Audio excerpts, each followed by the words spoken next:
એટલે ચોખા નાખીએ ને તો પંખી ખાઈ જો બચે ના ખાઈ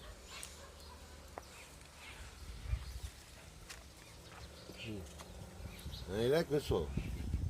અહીં જો ચોખા નાખીએ ને તો પંખી ખાય બીઠા